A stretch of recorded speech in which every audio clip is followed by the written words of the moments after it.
Hello everyone. सो कैसे हो सब लोग? आई होप सब बढ़िया ही होंगे।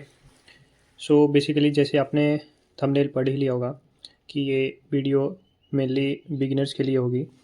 ऐसे बिगिनर्स जो अभी सिर्फ सोच रहे हैं कि मैं बैंकिंग एग्ज़ाम देना है, या फिर जो अभी 1-2 मंथ से कर रहे हैं ट्राई। सो मेन कंसर्न यही रहता है स्टूडेंट्स का स्टार्टिंग में कि कंटेंट कहाँ से लें। ऑनलाइन कंटेंट तो काफ़ी सारा है, लेकिन कंटेंट एक्चुअल में जो अच्छा कंटेंट है जिससे हमारे बेसिक अच्छे से क्लियर हो जाए, वो हम कहाँ से लें। और पेड भी बहुत सारा है, लेकिन स्टूडेंट्स यही सोचते हैं कि हमें जितना हो सके उतना हम फ्री कवर कर रहे हैं, बाकी पेड बाद में। सो ये वीडियो उन्हीं लोगों के लिए रहेगी, उन्हीं स्टूडेंट्स के लिए रहेगी जो अभी नए एस्पिरेंट्स हैं, जो काफ़ी टाइम से तैयारी कर रहे हैं। वो इस वीडियो को स्किप कर सकते हैं क्योंकि उनके लिए इतनी इम्पोर्टेंट रहेगी नहीं। ये बेसिक के लिए वीडियो सारी रहेगी कि आप कहाँ कहाँ से आप बेसिक अपने क्लियर कर सकते हो। सो मैं एक ही प्लेटफॉर्म के बारे में बताना चाहूँगा जहाँ से मैंने स्टार्ट किया था। तो मैंने खुद अपने बेसिक जो क्लियर किए थे वो अड्डा 24/7 से किए थे। अड्डा 24/7 में अगर आप जाओगे वहाँ पे एक प्लेलिस्ट बनी है। प्लेलिस्ट का नाम है ज़ीरो टू हीरो। आप डायरेक्टली सर्च भी कर सकते हो, ज़ीरो टू हीरो प्लेलिस्ट अड्डा 24/7 में जाके। तो वहाँ पे आपको तीनों टीचर्स मिलेंगे। इंग्लिश भी मिलेगा, मैथ्स भी मिलेगा और रीजनिंग भी मिलेगा। वहाँ पे आई थिंक 20 to 25 लेक्चर्स हैं। एग्जैक्टली मेरे को अभी याद नहीं है, लेकिन जितने भी आपके टॉपिक्स हैं उनके एक एक लेक्चर वहाँ पे है। तो जो भी आपके बेसिक हैं वो आप वहाँ से क्लियर कर सकते हो। डेफ़िनेटली वो आपको बहुत हेल्प करेगा। और सबसे बड़ी बात ये है कि इतना अच्छा कंटेंट वो फ्री में पड़ा हुआ है। आपको एक भी पैसा खर्च नहीं करना उस कंटेंट के लिए।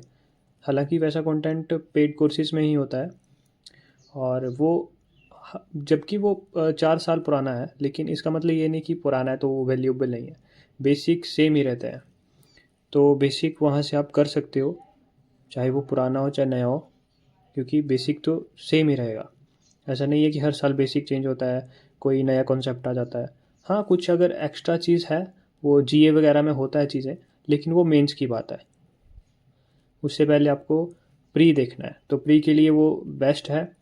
फिर उसके बाद जैसे आपका फाउंडेशन अच्छा हो जाएगा, बेसिक आपके क्लियर हो जाएंगे, उसके बाद आप इम्प्रूवमेंट के लिए किसी की क्लास लगा सकते हो। बहुत सारा कंटेंट यूट्यूब पे पड़ा हुआ है, बहुत सारे टीचर्स हैं जो पढ़ाते हैं। तो जो भी आपको अच्छा लगे वहाँ से आप पढ़ सकते हो। फॉर एग्ज़ाम्पल अगर मैं एक यूट्यूब सजेस्ट करूँ तो सबसे पहले तो मैं अड्डा ही बताऊँगा, क्योंकि अड्डा में डेली क्लासेस होती हैं। तो अड्डा एक one of the best platform है। और उसके बाद स्टडी फाइट मैथ्स के लिए, इंग्लिश के लिए नमीशा बंसल मैम अब काफ़ी अच्छा पढ़ाते हैं। और रीजनिंग के लिए अंकुश लांबा सर भी ठीक हैं। और हर्षल अग्रवाल सर मैथ्स के लिए।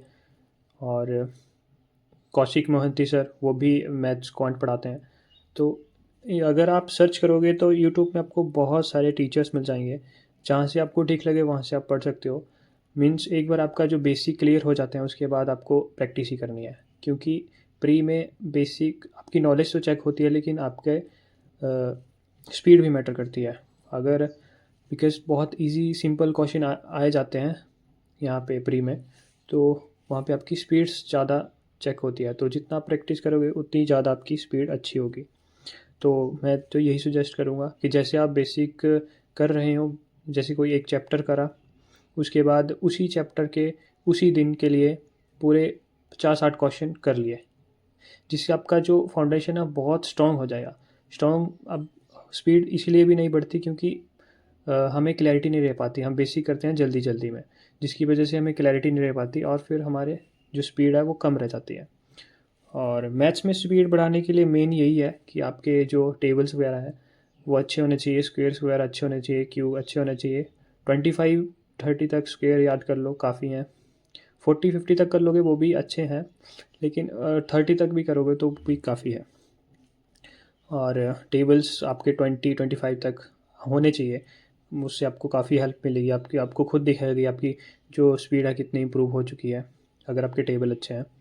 और रीजनिंग में तो जितना आप पजल लगा सको उतना लगाओ। मिसलेनियस धीरे धीरे आपका स्ट्रांग हो ही जाता है, मिसलेनियस कुछ ज़्यादा टफ होता भी नहीं है, और पजल ही होती है बैकबोन रीजनिंग में। तो जितना आप पजल लगाओगे उतना आपको हेल्प होएगी। तो आई थिंक ये सारा चीज़ें थी। इंग्लिश का मैं ज़्यादा नहीं बता पाऊँगा क्योंकि इंग्लिश मेरा भी थोड़ा एवरेज है। इंग्लिश का मैं यही बोलूँगा, जितना प्रैक्टिस करोगे उतना ज़्यादा बेटर है। एक बार फाउंडेशन करने के बाद मेन चीज़ प्रैक्टिस की ही है। जितना आप प्रैक्टिस करोगे, जितना आप पढ़ोगे, वो आपको हेल्प ही करेगी। आई होप बिगिनर स्टूडेंट्स के लिए ये वीडियो काफ़ी हेल्पफुल रहेगी। एंड आप सब्सक्राइब कर सकते हो चैनल को ऐसी ही और वीडियोज़ के लिए। और आपकी अगर अदर कंसर्न है तो वो भी आप बता सकते हो। Thank you everyone.